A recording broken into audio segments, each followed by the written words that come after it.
Hi, everybody. I just want to give you an update. Jholie Moussa has not been found yet. She went missing Friday, the 12th, and we still haven't found her. And today is the 16th, Monday the 16th. We're still looking for her. I just want to send a plea out to everyone. To Jolie, if you have left the home voluntarily, which I highly doubt, but if you feel like you were in trouble for anything you have done, you are not in trouble, baby. Just come home. Just come home. You're not in trouble. Nobody's gonna be in trouble. And if someone has Jolie, please. You're not in trouble either. You're not in trouble either. So what I'm asking of you is to please just drop her off at a gas station and let her walk to a public area. If you don't want to be seen, if you don't want your vehicle seen on camera, if you don't want to be seen on camera, just have her to walk into a public business and just say, I am Jholie Moussa and I need to call my mother. We're not worried about anybody but Jolie's safety. I miss my baby. I love my baby, and I know that she is alive somewhere, and I need her to come home. It's been 5 days. 5 days. And I can't get an Amber Alert. And I know this is not my daughter's personality. She's never late. I know these things about my child. I know my child, so please, I beg you, please. Anyone with any information, you don't have to call me and tell me who you are. You can submit information anonymously. I just want my baby back. It's not my sister. We need her back. Please, I beg of you, please, please, please, please. On January 12, 2018, Jholie Moussa left her family's Alexandria, Virginia home and didn't come back. She told her twin sister she'd be gone for just an hour.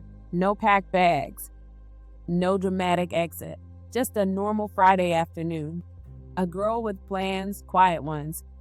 She didn't say where she was going. She didn't look scared. She just walked out the door and disappeared. A few hours later, a Snapchat message popped up on her sister's phone. It was from Jolie's account saying she was going to a party in Norfolk. But nothing about it made sense. Norfolk was hours away. She hadn't told anyone she planned to go, and the friend she was supposedly staying with hadn't seen her and didn't know about a party.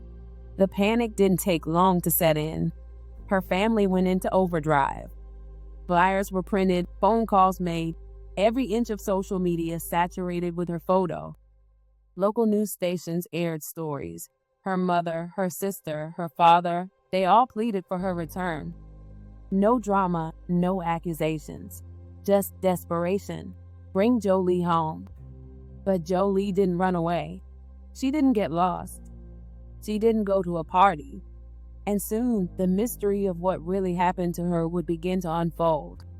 Welcome to the American Crime Femicide channel. Please like, share, and subscribe for future uploads. Jholie Renee Moussa was born March 21, 2001, alongside her identical twin sister, Zane. The girls were inseparable from the very beginning, raised in a loving, shared household, splitting time between Texas and Alexandria, Virginia. After their parents' separation, Jolie and Zane were two sides of one soul. Best friends, constant companions. When high school came, they decided to settle in Virginia and enrolled at Mount Vernon High School in Fairfax County. Jolie stood out. She had a gift for storytelling, writing her own short stories and composing songs. She and Zane were both talented singers, often posting their performances online. There's something about making your own music. There's something about feeling in your own lyrics. There's lots of things you can sing about when you just hear it. When you hear it. She wasn't just smart, she had style. Over time, the childish bobs turned into long braids with bold colors. Her brows were filled in, her fashion sense got sharper. She was becoming a young woman with confidence. She was growing into herself. For their 16th birthday, the twins got matching infinity symbol tattoos, a permanent mark of their bond. It was supposed to mean forever, But somewhere in the space between childhood and adulthood, Jolie crossed paths with someone who would turn that forever into something much shorter. His name was Nebiyu Ebrahim, a 17-year-old standout basketball player and one of the most popular kids at Mount Vernon. Smart, well-spoken, athletic. On the surface, he was the kind of student every teacher praised. But behind that clean image was a violent, deeply controlling teen with a quick temper and a long memory. He was Jolie's first boyfriend, her first love, and her first abuser. Their relationship began like many high school flings, fast, intense, and dramatic. But it quickly spiraled into verbal and emotional abuse. Nebiyu would fly into rages, say horrible things, then come crawling back with apologies and empty promises. It didn't stop there. In September 2017, he choked Jolie until she passed out. The attack resulted in his removal from Mount Vernon High. He was transferred to Bryan High School, an alternative program for troubled students, and was legally ordered to stay away from Jolie. But even after all that, he blamed her. He said she ruined his future, his reputation, his entire life. He didn't take accountability. He stewed in it. And he didn't let go. In December 2017, just a month before she disappeared, Jolie told her sister that Nebiyu had strangled her again. She said he attacked her until she lost consciousness again. When she came to, he thought she was dead and had even texted a friend saying he needed to find a place to hide. "I know what it feels like to die," she told Zane. Zane made her promise to stay away from him, and Jolie said she would. But just weeks later, she was gone. There already. I'm here in Alexandria with the Moussa family, and this is Janae. Thank you. And she's the twin sister of Jolie, and Jolie went missing on Friday afternoon, right? So, Janae, why don't you tell us what happened? What had happened was I came home from school. My sister was in the house. Me and her went to my room to fix my hair. She's fixing your hair? Yeah, she's fixing my hair, but then she continuously picks up her phone and just ignores my hair. She continuously picks up her phone and texts. So she's texting. She's texting somebody. The way she's texting. And you don't know who that is. Actually, she's Snapchatting. Yeah, she's not texting, because if she were Snapchatting. texting, they could see what she was saying. But Exactly. it's Snapchat. So, because we can't find what she's saying. And you don't know who this person is. Exactly. We don't know who this person is, but she's texting this person and she's very excited, almost like kind of like jumpy every time. Like it's like she's can't wait to text. Then she leaves and says she's gonna be back really quick, like real quick. She's gonna be back real quick. Be back real quick. So we have video of her sister Jolie walking out the front door. You've had that video. We'll have to post that on Facebook in a little bit. And that was Friday afternoon around 4:45, right? Yes. And she never came back. She never came back. Has she ever done anything like this before? No. Never. Ever. She's She never would run always- away, never anything. She would never be this long without at least trying to find her way to a charger. That's right, because her She phone always made died. sure that she had contact with somebody to let somebody know where she is. So this is what's really unusual this time. This is that unusual. she does not have her phone. This is or not the phone's something not she's working. doing. She hasn't charged her phone. She doesn't have control. And there was also, and her mom is right here, Sharita. She's coming from Texas. Yes. And you've flown in from Texas because you're very concerned. Yes. Yes. I'm very concerned because this is not like Jolie. This is not like her to. This is not like her to not call or let anyone know where she is. I mean, there has even been a time where, you know, she was nervous and she didn't know where she was, and she maybe have thought, oh, I shouldn't have been there, but she still called us. Even in her phone was like, it was about to die, and she said, Mom and Dad, my phone's about to die. I don't know where I am. She always tells us where she is. This is not. And her like father's sitting right over here, right over there behind the bush. This is not like her. Behind the yeah. And you're concerned as well. You've been yeah. He was actually out of town and asked his brother to come over and stay with the girls Friday night. And the girls, the twins, said they were going to be spending the night at someone's house. Yeah, they said they were spending the night at their friends. Here, But, sorry. They said they were spending the night at their friends, but ended up. That was a lie. That was a Kids lie. sometimes do that. We know teenagers Correct. sometimes don't tell. And Yeah. it turned out to just be a reason for Jolie to go out that evening without me knowing where she was going to go. Right. Right. So you were out of town from when? I left Friday night and I came back Saturday morning because when I heard the news, I just caught the next flight. Tell me your name again. Jholie Moussa. Jholie. And if you do have an injury, Yeah. when you're under stressful situations like that, he ran into a door. So that's what's going on with you. But I mean, these parents are very, very worried, extremely worried for their daughter. Here, let me sit down back here again. And you can see Sarita just constantly going through her text messages, and they have been posting things on Facebook trying to get anyone who knows anything about where Jolie might be. Yes. And the police are working on the case. Fairfax County police have come over Saturday and Sunday. Yes. They tell me they're working on leads. This is a missing person case, but also classified as a runaway juvenile because she walked out the door. But you're concerned because you don't know where she went after that. Right. And don't you're know where worried. she is. You think she might have been abducted. Yes. I think that she's somewhere where she can't get a hold of me. She can't get a hold of her father or her sister. Like she can't get a hold of us. Right. Yeah, we're constantly monitoring. I mean, she has to Find My iPhone app on her phone. Right. Her phone would have came up if if she was missing. Right. She could have easily found, or missing meaning run away. She could have easily found a way to charge her phone to bring up her phone, and then we could find her. That's what's really disturbing here. That this is a kid, like all teenagers, who constantly has her cell phone by her side and turned Constantly. on. She left with her phone, but not her charger.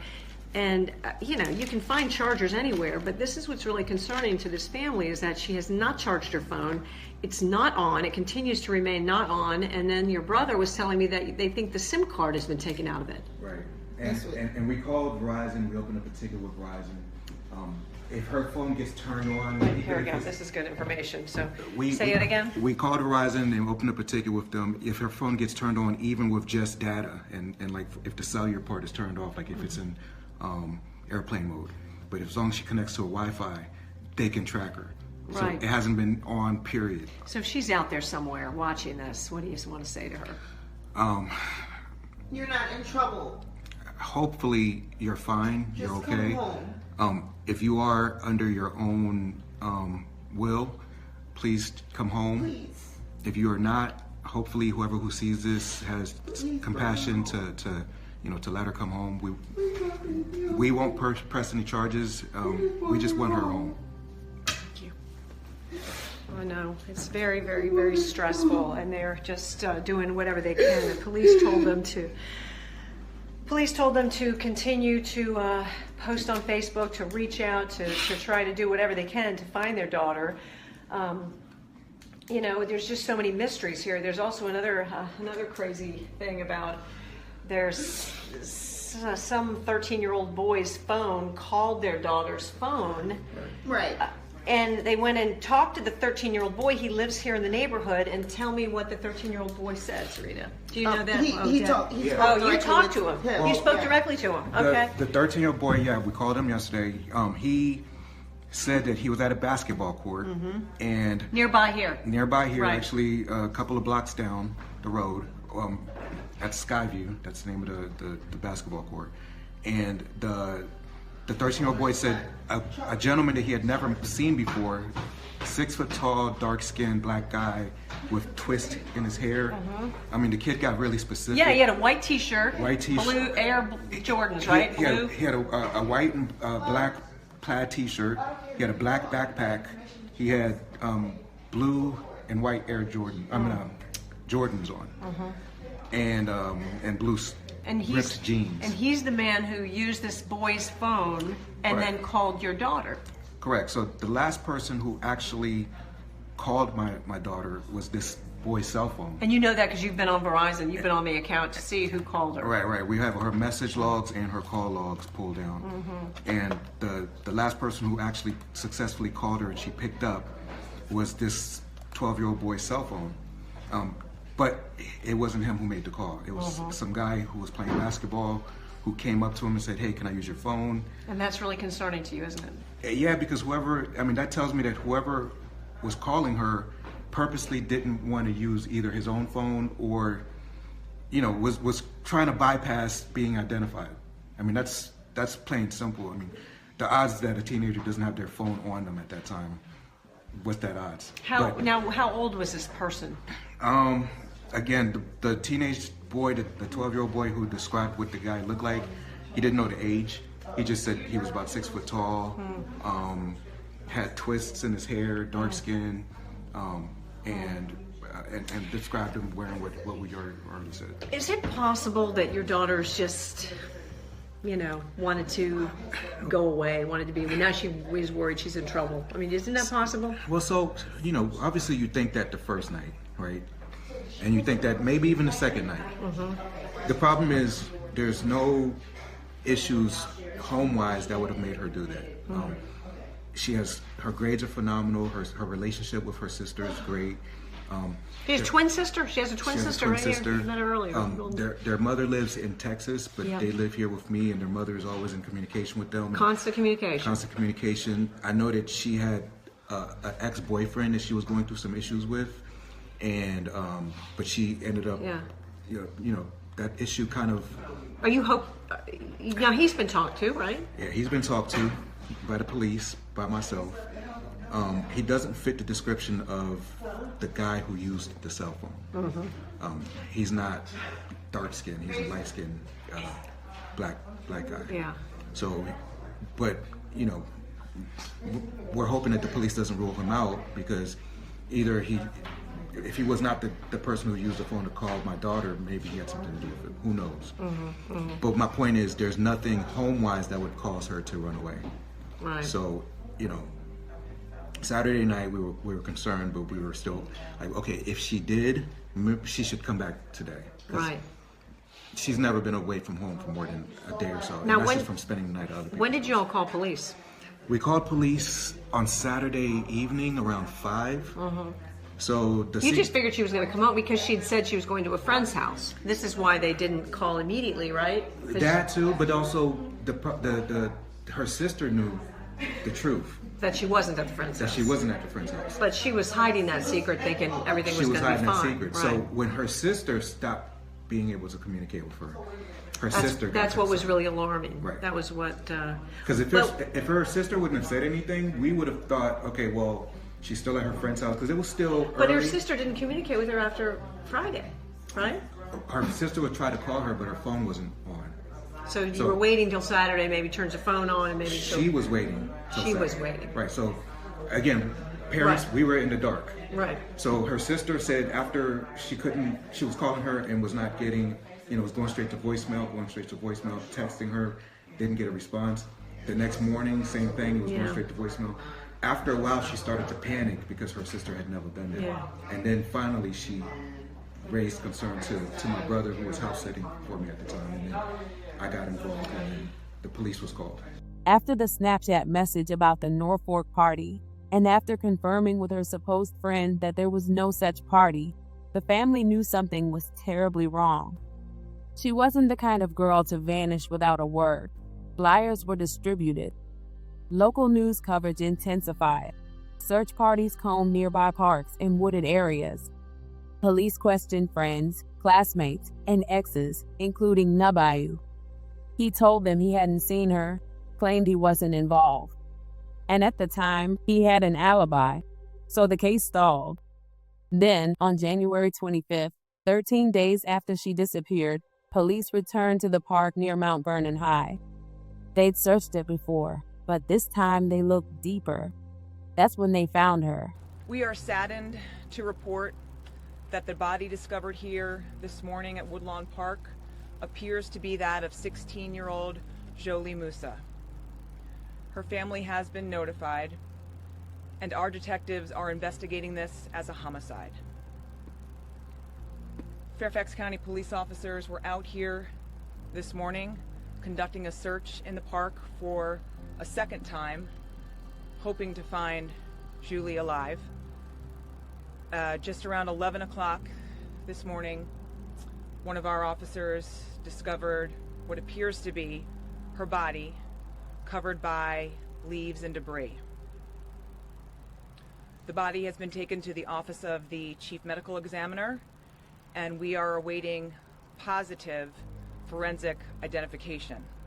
However, preliminarily, detectives believe this is the body of the missing teenager. They were able to tentatively ID her based on appearance and a tattoo. Buried in a shallow grave covered with branches and leaves, she had been beaten. The medical examiner later confirmed the cause of death: asphyxiation and blunt force trauma. It was official. Jolie had been murdered, but by who? That's when police re-examined every detail. They discovered that an unknown man had borrowed a 12-year-old boy's phone to make a call to Jolie number the day she disappeared. That call pinged near the very park where she was found. He said, "Is it cool if I could borrow your phone?" Is it cool if I could borrow your phone? Yeah. And so you said? Yeah, it's cool, and then I let him borrow the phone. So he borrowed your phone? Yeah. He made a call, and then what? And then he walked away. He gave me my phone, and then he walked away. And this was what time? Like around 5:24. About 5:24, Yeah. Friday, January 12th. Yeah. Do you know who he called? No. You didn't at the time, but you do now. Yeah. Then they looked again at Ebrahim, and suddenly everything made sense. In August 2018, police brought Nebiyu in for another interview. At first, he denied everything, but 4 hours into questioning, he confessed. He said that on the day she disappeared, January 12th, he met up with Jolie at the park near her home. They argued. He was furious that she was planning to attend a party, especially without him. The idea of her moving on, enjoying life after ruining his own filled him with rage. He hated being at Vernon High School. He saw her as the reason for every failure, the reason his life had fallen apart. During that argument, he snapped. He told detectives that he put Jolie in an MMA-style chokehold until she passed out. Then he laid her on the ground and choked her again. Then again for a third time, for 3 to 5 minutes, until his hands grew tired and she was gone. After that, he covered her body with leaves and fled. Days later, he returned with a butcher knife and dug a shallow grave. To buy time, he used Jolie's phone to text her sister, pretending to be her. That's the message that said she was headed to Norfolk. He crafted the lie to send her family in the wrong direction. And if that wasn't calculated enough, police found out that before the murder, Nebiyu had used his mother's phone to Google. How long does it take to choke someone to death? In June 2019, Ebrahim pleaded guilty to first-degree murder. His attorneys argued that because he was only 17 at the time, he shouldn't face adult sentencing. They claimed he still had potential for growth and rehabilitation, but the court wasn't moved. He was tried as an adult and sentenced to 99 years in prison on September 14, 2019. During sentencing, Zane stood just feet away from her sister's killer. Calm, composed, she read from her phone. "You think you won by ending my sister's life, but you are in for a rude awakening," she said. "At one point, I felt like you ruined my life, but I'm not giving you the power anymore." Nebiyu apologized to the family. "I'm sorry. I apologize for not treating your daughter with the utmost respect," he said before being led away. Sarita Stewart, Jolie's mother, told reporters afterward, "It's as good as it's going to get." But no sentence could undo the devastation. It rocked our family to the core. In 2025, it was discovered that Nebiyu was listed on a jail pen pal website, advertising himself as someone looking for companionship. A man convicted of murdering his teenage girlfriend, now trying to build new connections from behind bars. Let this be a warning. No one should entertain him. He is not seeking growth. He is seeking access. Again. Today, Jolie's family is turning their pain into purpose. Sarita, Zane, and their grandmother Deborah Stewart launched a nonprofit called The Importance of You, which educates teens and adults on intimate partner violence and the red flags that often go ignored. Jholie Moussa was kind, talented, beautiful, and growing into the woman she was meant to be. She never got to fall in love without fear, never got to go off to college, never got to live free from someone else's control. Her life ended at the hands of the first boy who claimed to love her. And now, Zayn wears their matching infinity tattoo alone. It was supposed to mean forever. Now it means what was stolen. May Jholie Moussa rest in peace. May her memory warn every girl who thinks abuse only happens once.